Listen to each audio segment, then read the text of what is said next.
Very sorry, technical issue. I will replay the video. Yeah.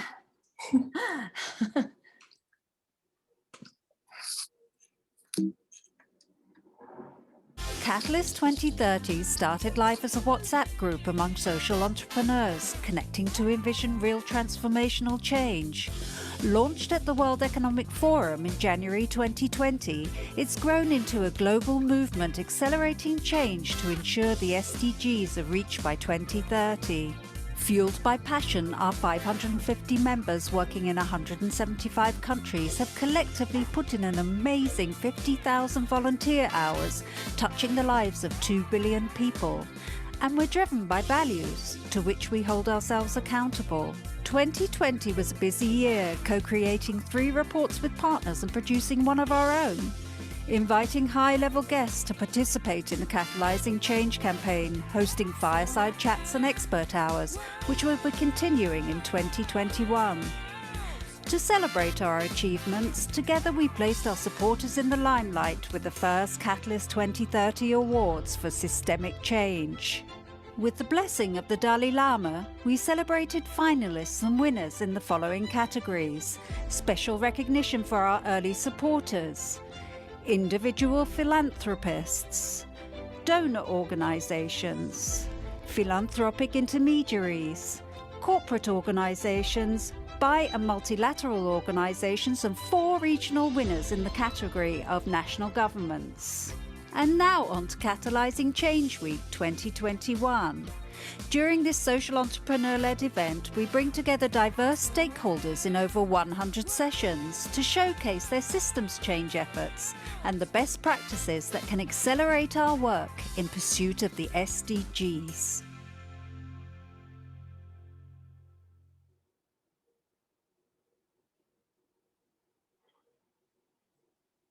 Hello, everyone. Welcome to the co-creation of a Catalyst Equity Statement. It is my pleasure to welcome everyone in this session that we've been prepared with you, with amazing people. Together with you, we'll be helping the co-creation of the USA Catalyst chapter together. Let me tell you a little bit about us and our journey here. So I will start with a phrase that the United Nations Secretary General Antonio Guterres said in the last month about the COVID and everything. Let's start that everything we do during and after this COVID crisis must be with a strong focus on building more equal, inclusive, and sustainable economies and societies that are more resilient in the face of pandemics, climate change, and the many other global challenges we face. So on the lenses of what happened last year, the USA Catalyst chapter started thinking of how can we create more equity within this chapter that is forming. So being witness of the cruel effects of racial injustice and the perpetuation of the inequalities embedded in our systems, we know that it ignites discussions across the states and inside our institutions and within our families. So we decided that this is an important topic for the United States chapter start addressing. And together, we begin co-creating our first lines with collaboration, with people telling us this and that. And we even browsed a little bit more to the extent of what is equity. So let's start with also giving the definition that the Biden administration gives for equity. Equity is the consistent and systemic, fair, just, and impartial treatment of all individuals, including those who belong to underserved communities that have been denied such treatment, such as Black, Latino, Indigenous, and other Native American persons, Asian Americans, Pacific Islanders, and other persons of color. members of religious minorities, lesbian, gay, bisexual, transgender, and queer LGBTQ persons, persons with disabilities, persons who live in the rural areas, and persons otherwise adversely affected by persistent poverty or inequality.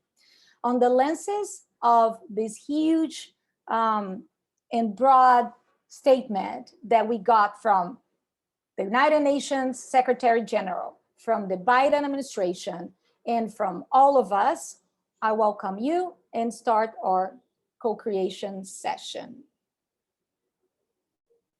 And now go with Kamilah.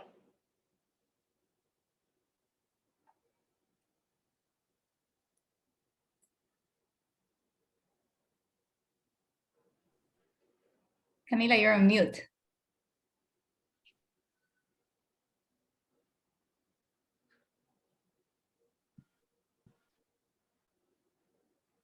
Yeah, now we're hearing him. Yeah. My screen is a little funky.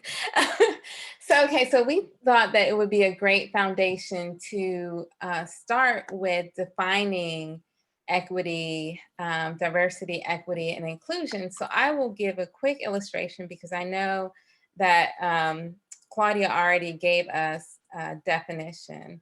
So let me share my screen and we'll talk a little bit about what an equity statement is.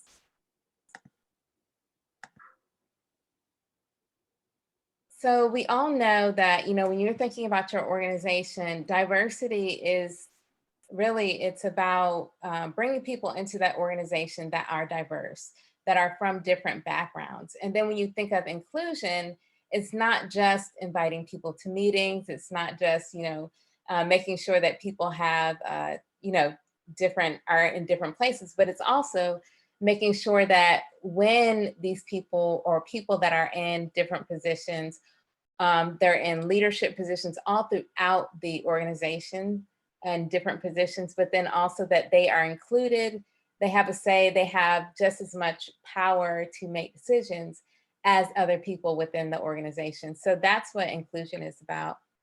In equity, I like to use this illustration that I know people have probably often seen, is that equity is really goes even deeper than that. And it's about giving resources to people that may not have had the different resources in the beginning, you know. But then I also like to think about liberation, because why is there offense anyway, right? How can we within our organizations break down all of the different barriers that may exist that we didn't even realize that they existed, but how can we break down those barriers so that everyone has that equal playing field, and in addition to giving people the resources that they need to be on a level playing field as everyone else. And so what is a DEI statement? So I think the biggest thing for this is that a DEI statement is not just a marketing exercise. It's not just something that you put up because everyone else has it and you know you want people to think that you're a great organization. A DEI statement is integrated into your organization. It is your ethos. It is what you do, what you believe in every aspect of the organization. It's something that when you're thinking about your policies or you're thinking about how you treat your customers or any of your stakeholders, it is ingrained in everything that you do, which is similar to like a mission statement, right? That's ingrained in everything that you do. That sets that foundation of everything that you do. And so does a diversity, equity, and inclusion statement.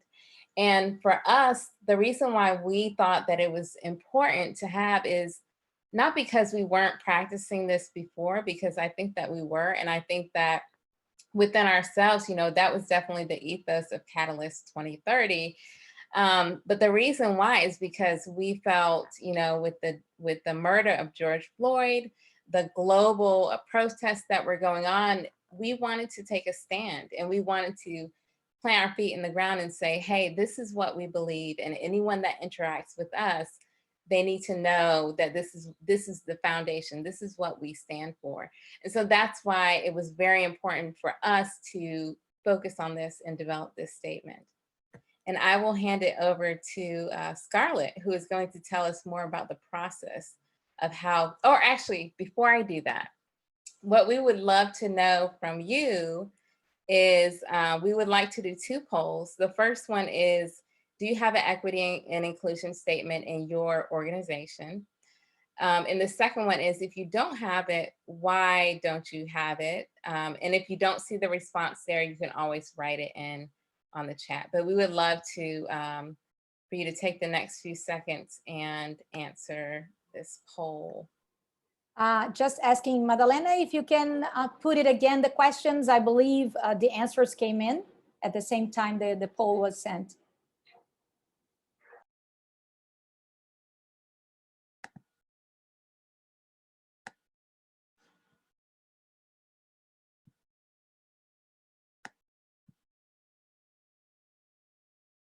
Okay, so we'll do, you want to do 10 more seconds and give you a little bit of time, a little bit more time for people to vote.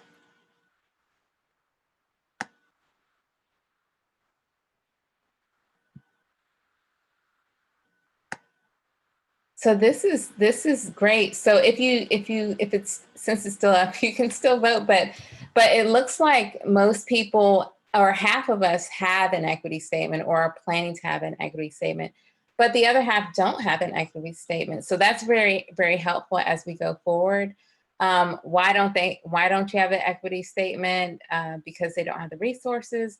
They don't see that it's important. And then also other, which is in, if you have other reason, feel free to put it in the chat, and we will take a look at that. But thank you for doing the poll, and I'm going to hand it over to Scarlett. Thank you, Kamilah. Hi, everyone. I'm Scarlett Lanzas. I'm the founder of Accountable Impact, a social enterprise that advances the SDGs framework in Miami. Like Kamilah was saying, I think what we're trying to do here today is kind of like a semi-formal workshop on how and why organizations should adopt or write an equity statement. And my role is to tell you how we came about that process, right? I think when we were creating the US chapter, all of the organizations that are US members of Catalyst 2030 came together and we did an ideation session, which Emily, who's on the audience, facilitated, and it was an amazing experience. And from that, we decided to focus on 2 out of 6. We decided to focus on 2 projects. One being the stakeholder mapping, external stakeholder mapping. It dropped out or is in? That dropped out. Daniel Clotaire, the first name Daniel or the first name Daniel? The last name Daniel. He's Okay. probably. Yeah, I think it works. Okay. Technical difficulties. So like I was saying, we decided to do 2 projects, and one of them was external stakeholder mapping. And then the other one was to be more inclusive in our outreach. So once we started talking about who do we want to invite to the table, who do we want to invite to join the US chapter and eventually Catalyst 2030, a bunch of questions started popping up, right? In terms of like being intentional on the outreach, but being respectful, being aware that it's not just inviting the African-American community, nor just the Latino community. So people started saying, what about the LGBT community? What about people with disabilities? What about indigenous people? What about the immigrant community? And as an immigrant myself, I started thinking about, okay, so then why don't we write an equity statement? And I don't know if we can, as I'm talking, if we can share the next poll, because I want to see how you guys answer, because there's a reason on why I started like asking our members to decide if we were going to do a equity statement or not. And I don't know if we can show the results if we give a few more seconds.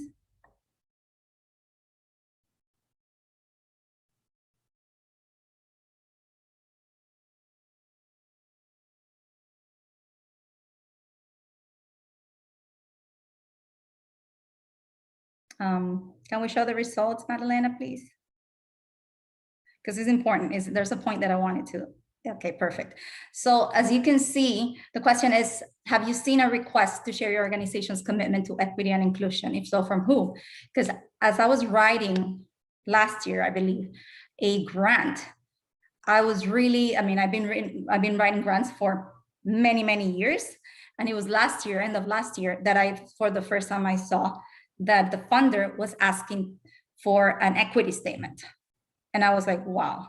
So I truly believe that because of the protests that happened all through the summer of last year, because of the killing of George Floyd, I think it was a wake-up call for not only people that are disenfranchised, but the people or the organizations that are funding programs to avoid those treatments of people, right? So I wanted to see what you guys, if you guys had seen some of this in the work that you do, whether it's investors or corporate funders or foundations, because I think we are at a point that we as a community in Catalyst 2030, and at least the US chapter, we decided to act on it, and we did an equity statement.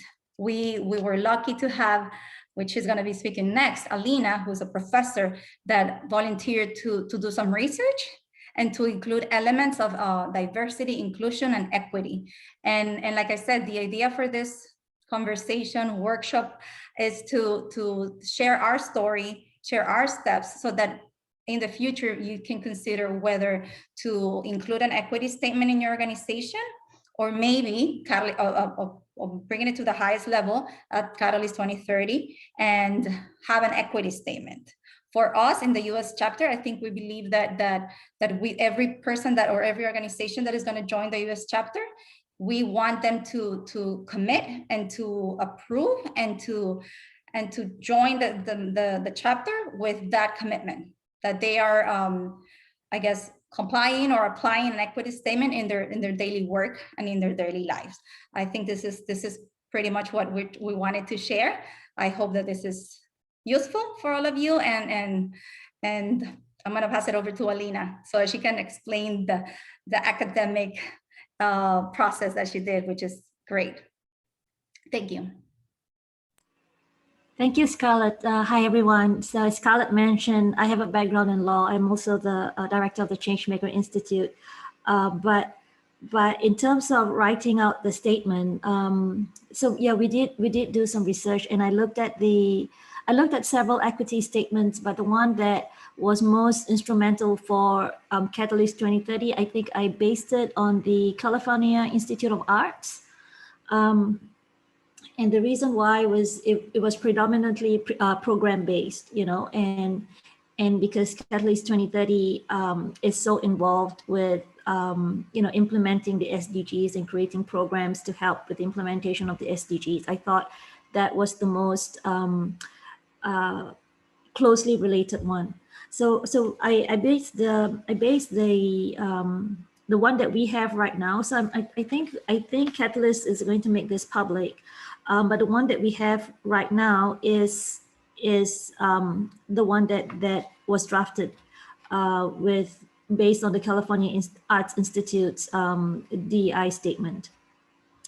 So it was really interesting to see the polls, because I noticed that 18% of you are thinking of doing a statement, and then 36% of all the people who took the poll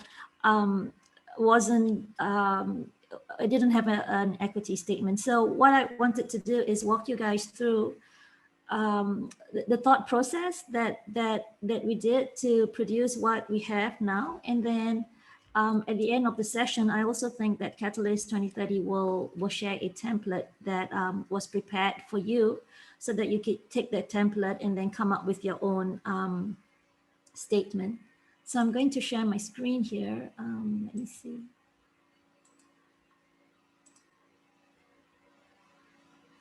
Okay, so this is the it kind of like the process that we took to come up with the statement. So the first thing, you know, I think that we really need to do is have a policy, right? What is our organizational policy when it comes to diversity, equity, and inclusion? and that overarching organizational statement it's going to be different from one person to another. From one organization to another. So a governmental organization that focuses more on programs and development is going to focus a little bit differently from, say, a business, right? And that's going to be a little bit different from a social enterprise that focuses on collaboration and all that. So like if you're a business, then when you think about equity, you might want to think about, you know, who are you going to select as your distributors? Who's going to carry your goods, right? Who's going to who's going to supply the raw materials that you need to produce your product? So the equity and the diversity would come in terms of your business processes, and that's quite different from program-based organizations like government-based or nonprofits or Catalyst 2030, where we focus on a lot of programs. So with the Catalyst 2030 statement, we focused on, you know, being equitable when we are rolling out our programs, right? Who do we involve in our programs? Who do we give awards to? Things like that. So if you read our statement, it reflects that overarching policy.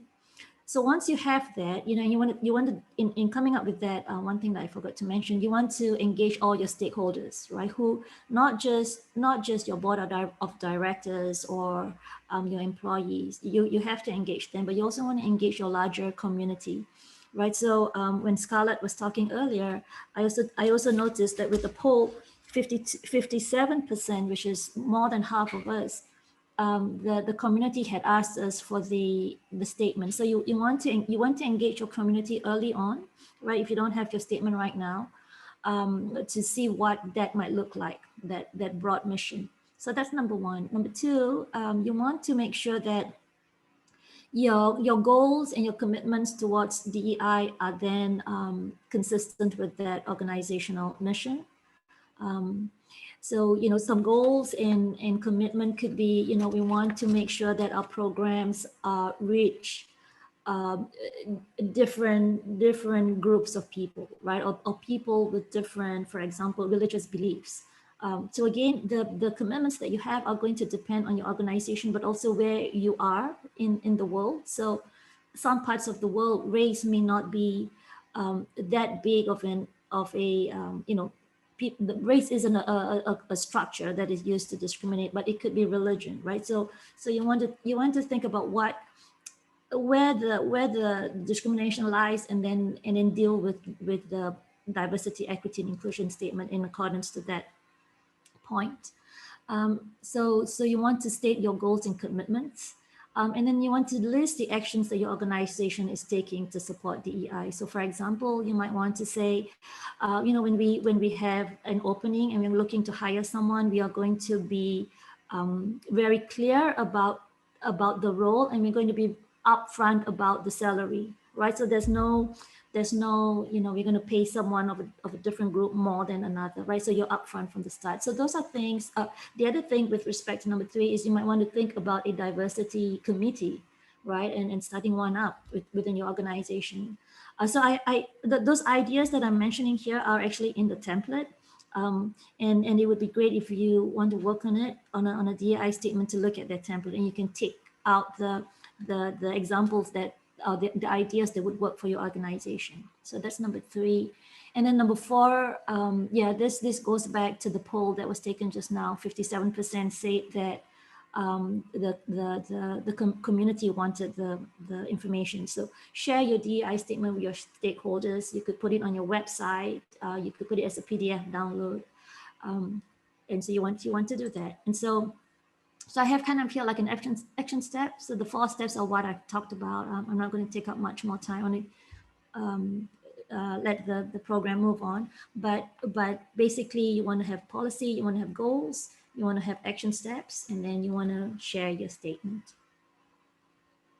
And then I think after this, we go back to, is it Claudia? Claudia, you're going to take us from? Yeah, I'm going to take this.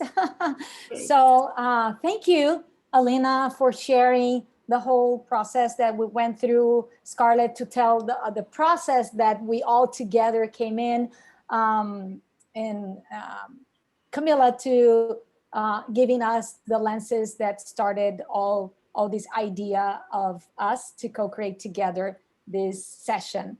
I would like to also mention to you that this session today is also part of the 10 Days of Connection, which is a local initiative from Miami. And we're happy to create this joint partnership and being the actors and the voices for getting the community together to talk about difficult issues and topics that might approach or separate us, but we need to address. We're also doing this together with the United Nations Association from Miami chapter, and we're happy to get all this community together. We will have now Erick for helping us to lead reflections, Q&A. Erick, can you get the floor? I wonder, did we want to talk about the template at all? Yeah, I actually think that might be a good place to start, and then would be happy to start jumping into fielding questions and asking a few of my own for sure. Okay, I'm trying to pull up the template from my drive. Just give me 1 minute. Okay, copy link. No problem. Take your time. Okay, I got it.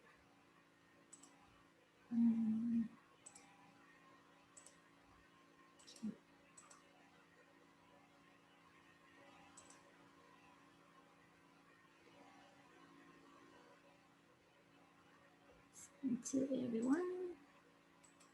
Paste. Okay. Okay, I think I have it in the chat.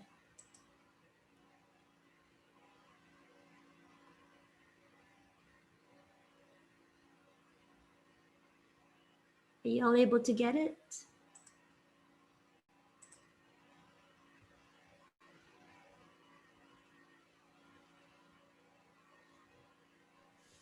Yes. Okay, great. And I'm not sure if we want to share the one that we did for Catalyst for comparison. I don't see why that would be an issue. Oh, I'm sorry, Kamilah, go ahead.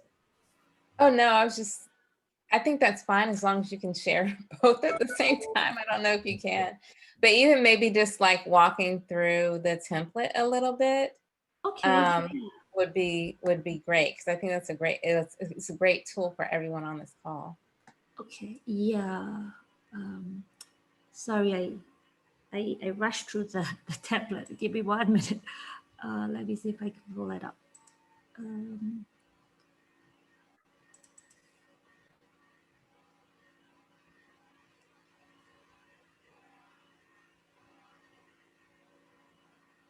I can share the screen if you want. Okay, thanks. Okay, because my computer is so slow.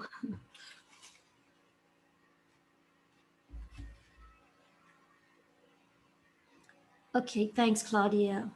Yeah, so what should you include in your policy? And this was the overarching policy that I was talking about.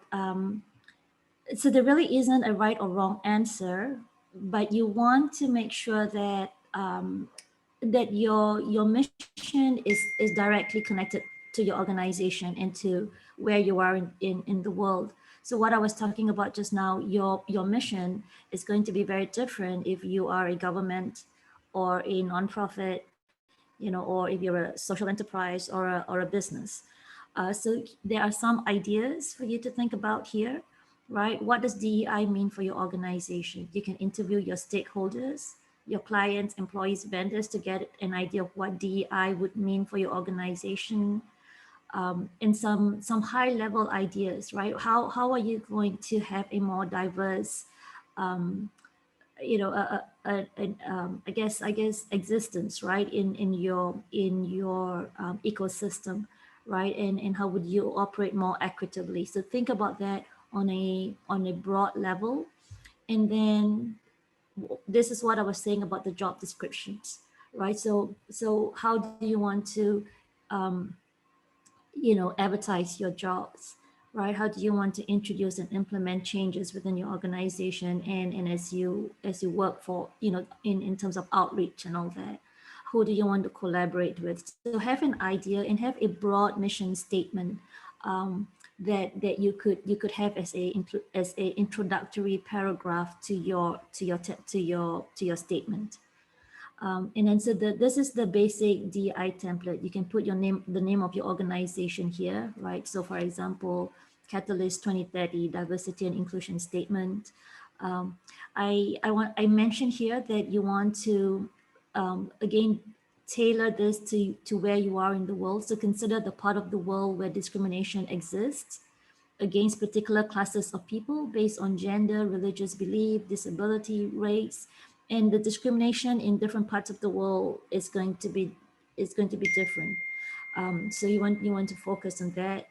And then you want to think about the effects of that discrimination and try to explain how that has hurt, in terms of growth, in terms of change, in terms of implementing the SDGs. So when we started this panel, we talked about George Floyd and how that had impacted how things, how we see race, the construct of race within the US. And then you want to have your statement. So I've drafted the template in such a way where you could just put in the name of your organization, and then you can state your mission. And then to further that mission, a diverse, inclusive, and fair, choose whichever, however you're working in your environment, to put that in here, right? And then the rest you can basically, you can copy this if you want, because it's quite general. And then you want the parts that says, we're committed to modeling diversity and inclusion for the entire, then you can fill in the industry in which your organization is in.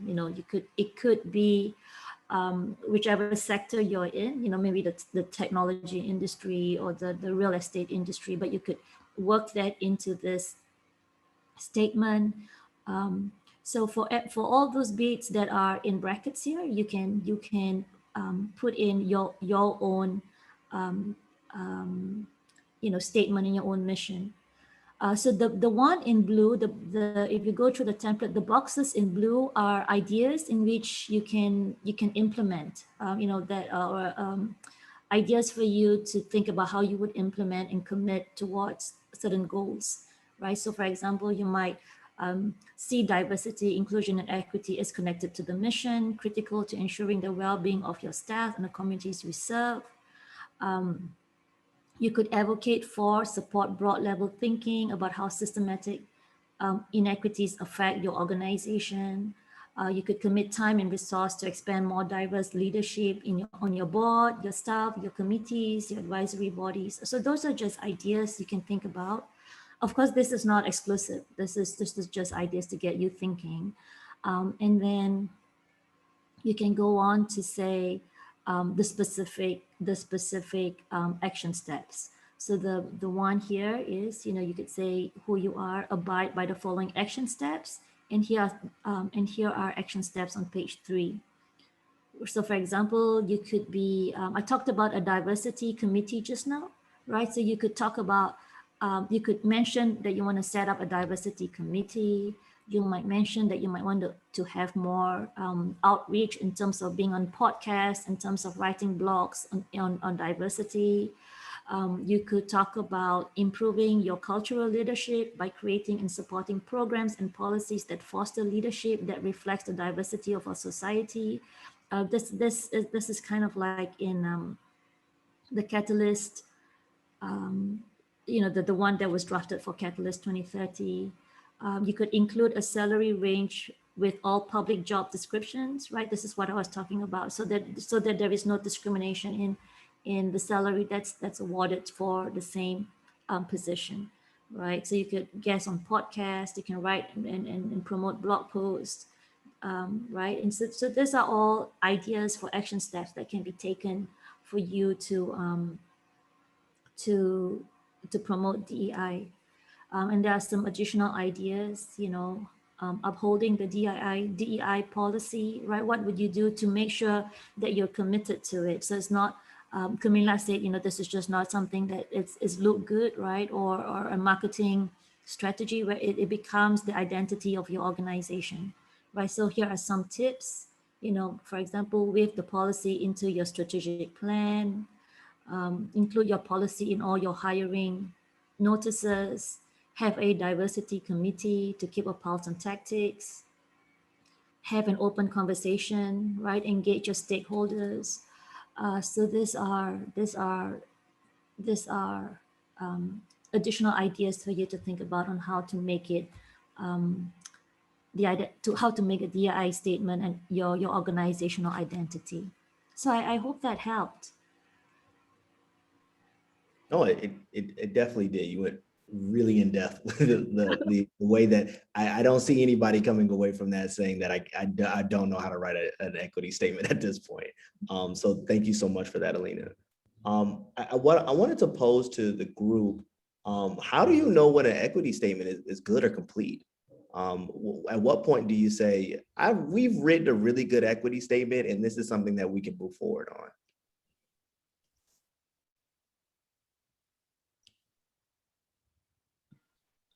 I can answer that. So I do, and please everyone else chime in.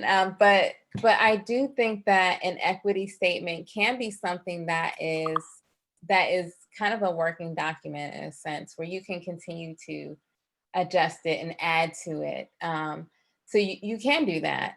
But I do understand, like, once you get that template and once you do it, so I would say that you share it among people that don't just look like you, not even people within the organization, but you start to share it with some other stakeholders and get their opinions on it. Once you internally have developed that, share it with some other people and see, what they say. And then based on that feedback, maybe tweak it some and then share it with the larger population. But then also, know that, hey, you did a great effort. And if someone comes back and says, oh, well, something, then you can always adjust it and continue to adjust it. And I think what's more important than your equity statement is your actions behind that statement. So I think that's really what people are going to be paying attention to, is what are the actions that you're actually doing, not just your statement. I think that matters the most. Yeah, and if I just may add to what Kamilah was saying, I completely agree. It's a working document, because even though we have that statement for the US chapter, I'm pretty sure once we start doing that intentional outreach and people start coming to the table, we're gonna realize we missed that part, or we need to add this part. I think it's definitely a working document, and the accountability part of it and the actual actions that we take to make sure that we're as diverse and as inclusive to reach equity, it's key in this process. So I kind of wanted to circle back around to that last point Kamilah just made, the implementation part. And actually people throughout the chat were just saying, like, we need to implement more. We need to do more about not just writing statements, about actually moving things forward. First, to start off, where are we missing the boat with that? How are we writing these statements and then not necessarily translating them? I don't want to say as an industry, but what you all have kind of noticed as not necessarily translating over into action. And then what can we do to take initial first steps to actually start doing some of these things actionably? There's large goals, and Claudia in the chat put up there's $66 billion that are being put into kind of diversity and equity or racial justice kind of initiatives. What are some initial things that we can do to start pushing these things forward instead of kind of just talking about them? I'll start. I think where people are missing the mark, I mean, I think you have the equity statement, you put it on your website, you put it on a wall or something, and then you're like, oh, okay, everyone's going to follow it. But that's not how organizations work, right? So I think that one, there has to be KPIs, there has to be a measurement behind it. It should be included into every part of your strategic plan, where there's measurements and everyone is held accountable for meeting those goals. Because they're going to figure out, okay, what do I have to do to meet these goals? And then I would also say that one of the other ways to do it, and I think where we're missing the mark, is that executive leadership and the board has to be not only on board with this to implement it, but it has to be exemplified and shown on the executive leadership. Like, if that's not diverse, then why would anyone else want, follow in those footsteps? So those are some of the initial things, but I think Alina gave like so many good examples. And I also think that you have to also recognize like the things that it may require to implement. So it's not just measurements, but it's like, okay, well, how do we get there? You may have to do implicit bias training or things like that. Like, you have to really hone in on, okay, our organization is not diverse. Is that because we're not hiring people? Why aren't we hiring? Is it implicit bias? Like, there's so many things. So don't be afraid to like dig in deep and make changes. So should we be releasing diversity equity statements or diversity equity plans? Because it's starting to sound a little bit more like, instead of just releasing a statement to everyone saying, this is what we believe, that we should be enrolling in that. This is what we believe. And in believing that, we should actually execute it by this, this, and this. So it may be a little bit more comprehensive approach when we're creating the statement, so that when you sign on to this, you're also signing on to the measurement that comes with it and the initial actions that come with that as well. Yeah, I agree. Because you can have the statement, but then you can hold yourself accountable, publicize like what you are actually going to do, and then actually do it. And I think that goes back to what Alina was saying, is that when she's talking about these, doing posts and things like that, like say, like, this is what we did, so that you can show like, not only do we have a statement, but we're actually doing these things. For sure. I wanted to also open up the floor a bit. Are there any participants that have kind of questions for Catalyst or for us in kind of creating this equity statement, or just in general about either stories or experiences that you had with creating diversity and equity statements?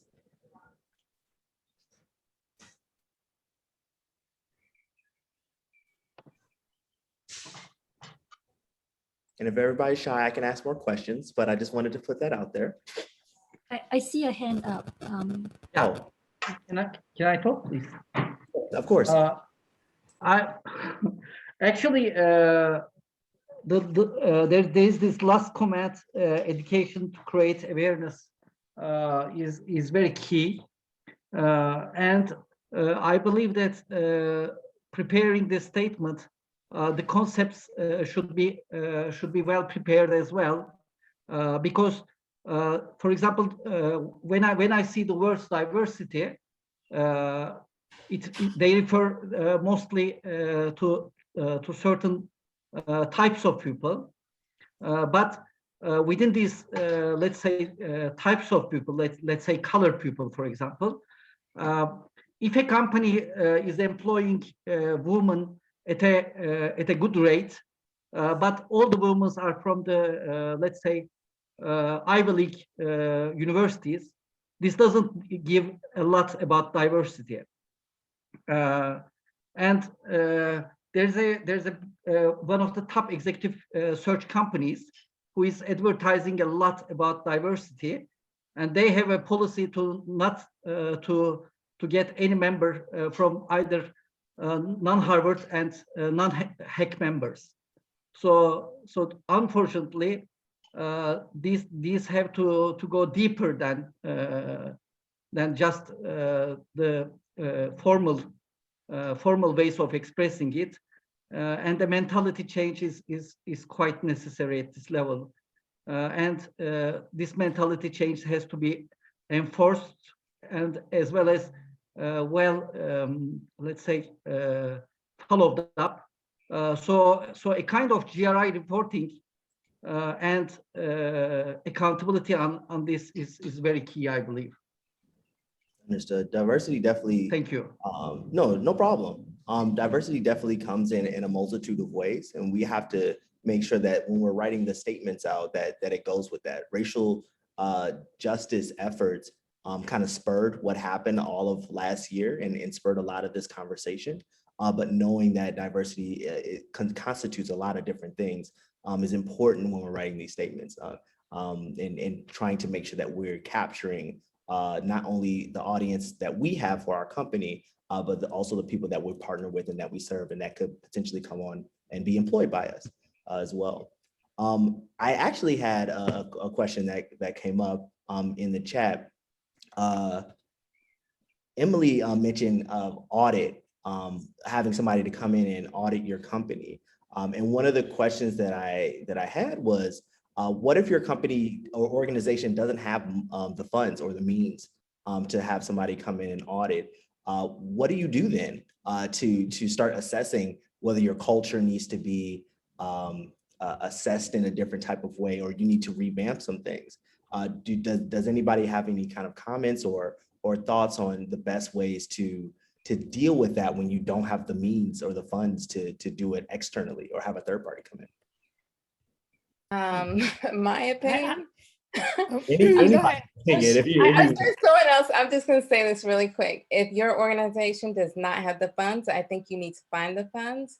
If you're a viable organization, you have money somewhere. Cut back on a program. This is important. If it's important to you and if it's important to your organization, find the funds. I just to weigh in really quick on that. Also, I think that in the US anyway, a lot of that to me has to do with like, you have to look inward first, right? When you're doing any social justice work, especially with anti-racism work, but really any work that you're trying to make a more inclusive space, you have to look at the ways that you are actually contributing to the problem, right? Like how you're not being inclusive. So if you have an organization that you're just starting out on, let's say you're bootstrapped and you really don't have any funds, like you're just getting started, but you want to do this from the beginning, I think that you can do it by whoever's in the organization. And if it's an organization of one, which in the US, solopreneurs are a huge part of small business, is dissecting your own process and like looking at what, who you work with, how do you find your network, how do you partner with people, who are you leveraging for funding, who are you seeking out, and all of those things, and like what your process looks like will give you a lot of information. So again, that audit can be done by yourself, but you can also use, there's a lot of open resources, open sources online as well, of orgs that have done this, that you can, do your own kind of workshop on your own business. But yeah, I would say Kamilah is right also that if you, in the US, definitely this is something that if you're not investing in, then people are saying you're not, if you don't put the money where your mouth is, then you're not really doing it right. So that's something that, you should look at for sure. Scarlett, go ahead. Yeah, I actually wanted to ask a question that it's practical, but at the same time complex, and that I had this experience back when I was leading a nonprofit that was specifically targeted to the Latino community, for example, right? And we had a Latino Youth Leadership Council, but which is great because you want to support the community that you want to serve, or that looks like you, or that needs the help, right? Especially in the immigrant community. But we had African Americans, young people that wanted to join the council, right? The Youth Leadership Council, which was great. So I guess this is a comment and a question on how, because the diversity and inclusion and equity statement is needed. It's no longer an option, it's needed. But how can we still be truth to our mission and the population that we're trying to serve, while also allowing this diversity and inclusion into the work that we're trying to do? How do we hold each other accountable? How do we make sure that we have those spaces to invite other groups, other population groups, to be part of our mission and our work? If there's anyone that wants to chime in or give any suggestions, because the reality is, like, when you're looking for a grant, for example, if you're a nonprofit, who do you serve? What work do you do? You need to select one of the boxes, right? And like if you serve, there's specifically grants for the Latino community, the immigrant, the indigenous. So how do we combine all of that to make sure that we're equitable to all parties?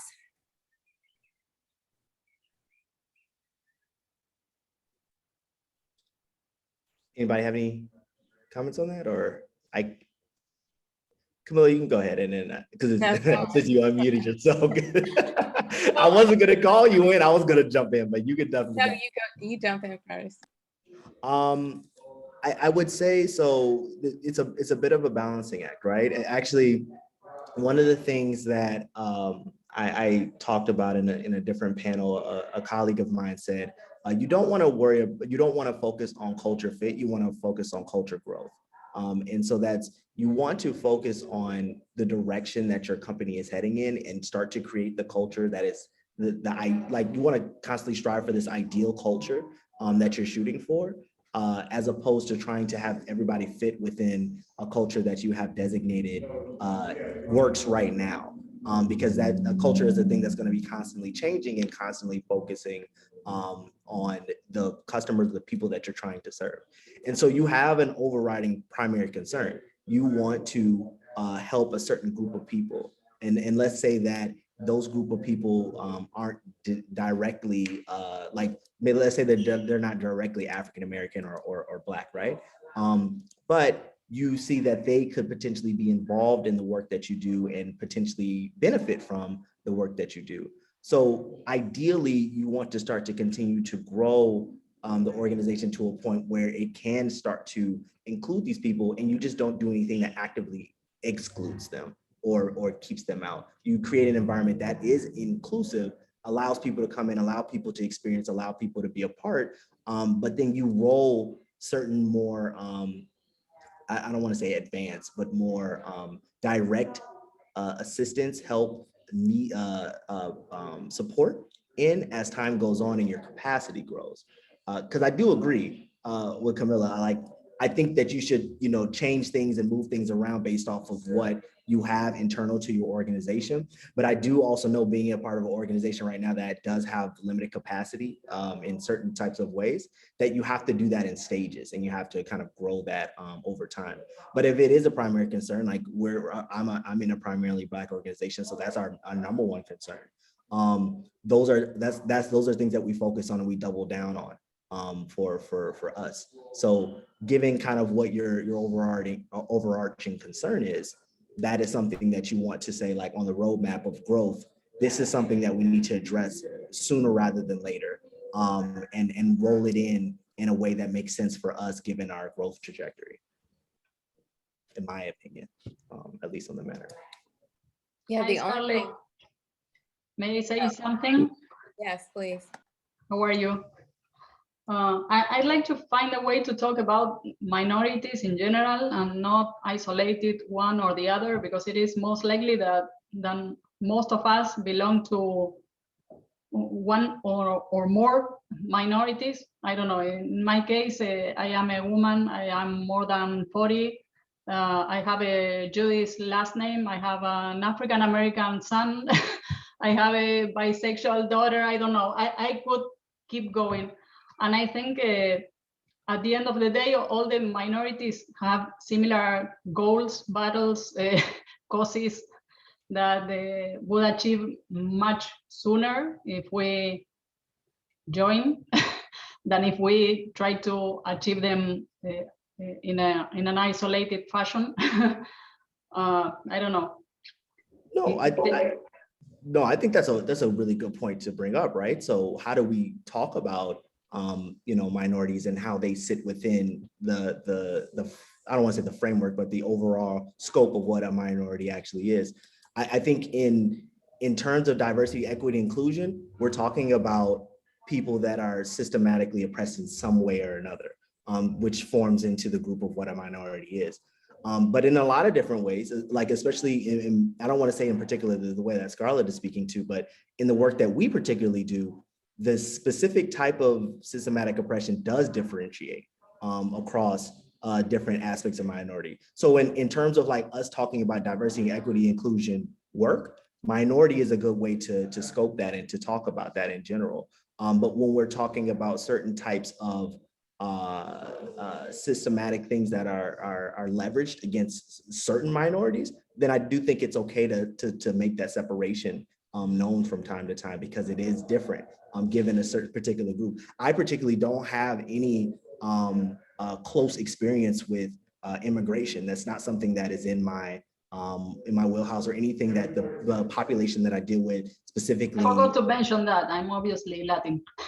Yeah, yeah, and that's something that I think like that type of experience is something that me and the audience, at least the bulk of the audience that I serve, do not particularly deal with. And that's something that I think in those terms, you need to call those certain types of things out, because the experience that you guys deal with and the things that, you know, this systematic oppression that immigrants specifically face is categorically different than the things that African Americans may face in that particular way. So, I mean, just quickly, it's language is legal status, right? Just from the immigrant community itself. But one of the things that I learned in my racial justice work that I learned, or that they taught me, is that we should refrain from using minorities and use people of color. That's one of the things, because if we really want to be equitable to each other, we shouldn't be calling ourselves minorities. We're just people of color. That's one way of saying it, right? I thank you, Vero, for sharing your life. I don't feel any color in particular. But there's other people that say we shouldn't be calling each other. Either way, I'm part of many minorities, and I feel the needs are always pay gap, education, job opportunities, and access to health, and I don't know, a lot of things that are common denominators in for all minorities, and I don't know. Layers of layers of layers. Exactly. One thing that I was going to say is don't be afraid to co-create with your community, because just like Veronica was saying, people are going to bring their whole self to the table. So when they're thinking about how to implement or how to create this program, they're going to come in with all those different factors. So don't be afraid to co-create with the community that you have.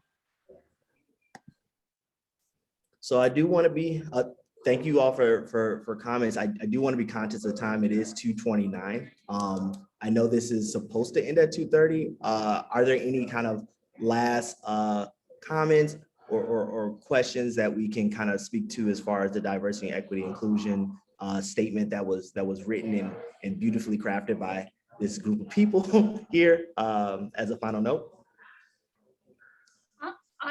So can you hear me? Yes, I hear you. I posted it in the chat, but just to broaden the discussion a bit to intersectionality, which is what I think the last speaker was talking about when she was listing all the ways she's considers herself to be a minority. So if we approach it from an intersectionality point of view, then we definitely would be considering people to be more complex. You know, it's a milieu that people present with these days. It's not either this or either that, I believe. So it might help to broaden the discussion. Yeah, no, I think we are going to constantly be broadening the discussion a bit because intersectionality exists, and being aware of how those things are coming into play as we're developing not rules, but guidelines and how people should be interacting, especially whole entire organizations and businesses are interacting, is gonna constantly be a conversation. So to go back to what Kamilah and Scarlett were saying earlier, having like a living equity statement is vital to that. Constantly reevaluating how we're having that conversation and discussing, because it wasn't until maybe 6 months ago that I heard the term BIPOC, which is, you know, Black, Indigenous people and people of color. Like that term in and of itself is supposed to be, you know, a new way that we describe these different groups that were in the past called minority, but it's new now. And now I'm trying to measure with, is that a term we should be using freely? Is that something we should be kind of documenting and using in that way? It's constantly a conversation around trying to better articulate systematic oppression across different groups of people, different and same groups of people. And talking about the intersectionality is going to 100% be a conversation we continue to have. So with that, I will say that that's a good way to end. Is there any last housekeeping things from the Catalyst team or from Claudia that wants to chime in before we all jump off? Thank you, Eric. Well, I think this discussion was really great. I was interested listening to all these conversations and the areas and trying to monitor the chat with the opinions here. Everybody has right now the template. So what I would say is use the template to start the discussions. Use, as Kamilah said, use it as through the lenses to evolve conversations and go through learning process, get to know, as Erick said, communities that are beyond your outreach or beyond your own organization. I think that's the only way we can really have a diverse and equities inclusion statement that is broad and not just focusing on races, on race or we never discussed it, but we have problems related to disabilities. For instance, this session, we don't have any preparedness for hearing impaired. We don't have any translation here and in subtitles here. So we need to be mindful that all of us require from all of us great effort to step out of our comfort zone and to be mindful that the world is beautiful, but it has differences. Thank you so much for joining this session. I've posted 2 surveys, if you can see on the chat. Both of the organizations are really looking forward to receiving your answers. Catalyst, thank you so much for providing the space. 10 days of connection. It's a pleasure to again participate with such a wonderful team. Thank you everyone who participated here, Kamilah, Erick, Scarlett, Alina, Madalena for organizing, the United Nations Association for joining us, the whole team and everyone who stepped up and Emily for starting with you. This is how it all started for us in the USA chapter. So I can say enough. Thank you so much for your time. Yeah. Thank you, Emily. You did start this conversation. Bye-bye.